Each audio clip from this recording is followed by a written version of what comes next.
की हर झील माँ के आंचल सी होती है, जहाँ थके हारे पंख आकर विश्राम करते हैं। चलिए आज आपको लूणकरसर लेक की ओर लिए चलते हैं। जी हाँ, वही लूणकरसर जहाँ प्राकृतिक आपदा के कारण जमीन धंस गई थी और पूरी की पूरी सड़क और सैकड़ों पेड़ जमींदोज हो गए। चलिए आइए अब लेक की तरफ चलते हैं। प्रवासी पक्षी नॉर्दर्न शोलर, नर और मादा। शोलर के मायने हैं फावड़ा। इसकी चोंच सचमुच फावड़े जैसी होती है, जिसका उपयोग ये पानी को छानकर जीव जंतुओं के सेवन के लिए करते हैं। है ना एक प्राकृतिक फिल्टर।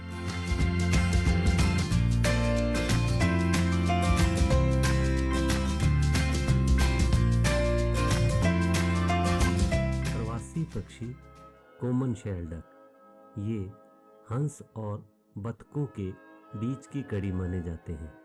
इनके बच्चे अंडे से निकलने के कुछ ही घंटों में तैरना शुरू कर देते हैं, मानो बॉर्न स्विमर्स हों। प्रवासी गडवार, प्रवासी ग्रीन विंग्ड टील।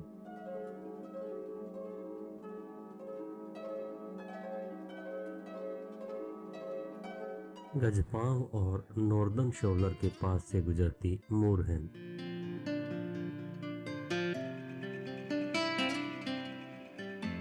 इनके माथे पर एक चमकीली लाल ढाल होती है, जो पानी में तैरते समय एक अलग ही रंगत दिखाती है। रेगिस्तान की गोद में बसी इस झील में कुछ परियां भी उतरती हैं। ये लोहे का परिंदा क्या मुकाबला करेगा उसका, जिसकी हर परवाज में है सदियों का तजुर्बा।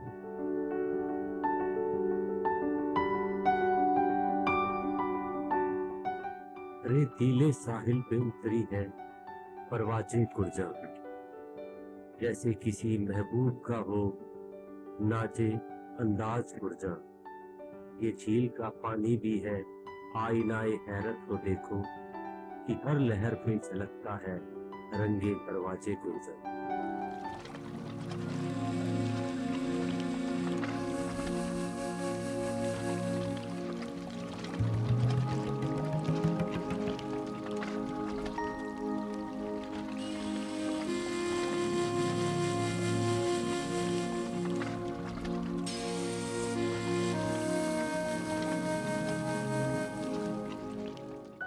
रफ, यह भारत में एक शीतकालीन आगुंतक है।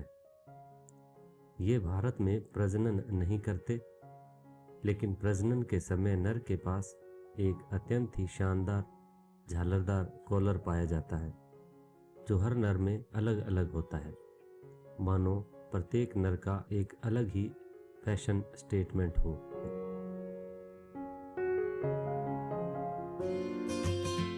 यह प्रवासी पक्षी नरम कीचड़ में अपनी चोंच डालकर शिकार उठाकर खाते हैं। उतले पानी में चलते समय उनकी चाल नाजुक और ऊंची होती है। वुड सैंड पाइपर के नाम से जाना जाता है। Red napped ibis.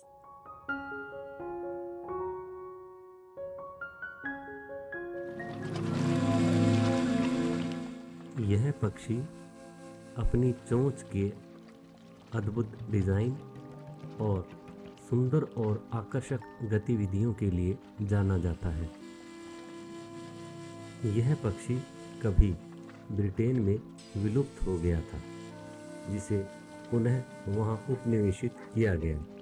इसीलिए यह RSPB संस्था के लोगों में भी है। किशोर और वयस्क स्टिल्ट।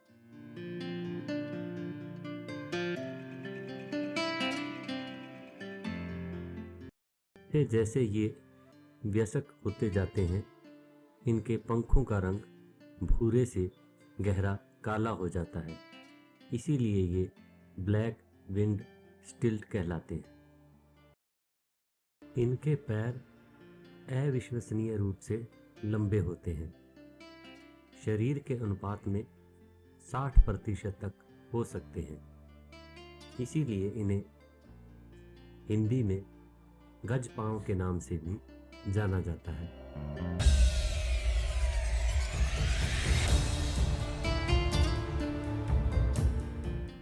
नाइट हेरन बगुला, पौंड हेरन बगुला,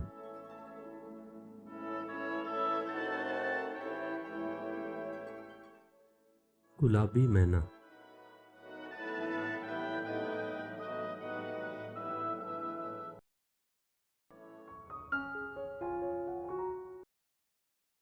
टीके के विपरीत इसमें सफेद टीका पाया जाता है। इस प्रवासी पक्षी का नाम डच प्राणी विज्ञानी टेमिंक के नाम से जुड़ा हुआ है। पक्षी लिटिल रिंग्ड प्लोवर, प्रवासी पक्षी व्हाइट टेल्ड लैपविंग। में आप चारों पक्षियों के बीच सूक्ष्म अंतर को परख सकते हैं। नन्ही प्यारी डकचिक्स, इन्हें हिंदी में पनडुब्बी भी कहा जाता है। इसकी पानी में डुबकियां अत्यंत मोहक होती हैं।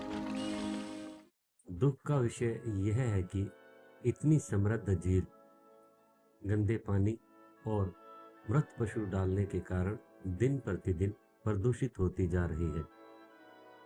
प्रवासी कुरजा पक्षियों के बीच खड़ा इकलौता रंग रंगीला भारतीय चित्रित सारस। सूरज की जब आखिरी किरण झील पर पड़ती है तो लगता है मानो सोना बिखर गया हो।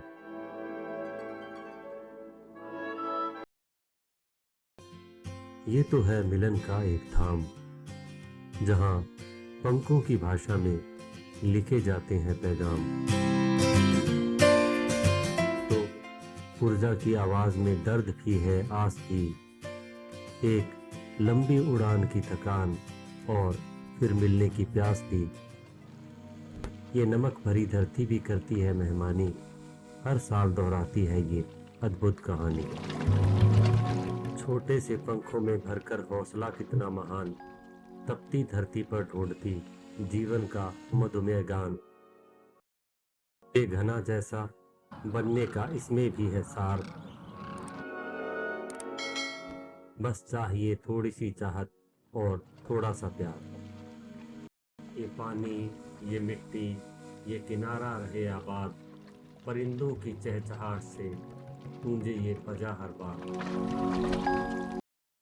तो क्या होता है यहाँ, यह कैसी है विडंबना, मानव की करतूतों से दूषित हुआ यह गहना। मृत जानवर डाले जाते, बहता गंदा पानी, कैसे जिएंगे ये पंछी, कैसे रहेगी ये कहानी।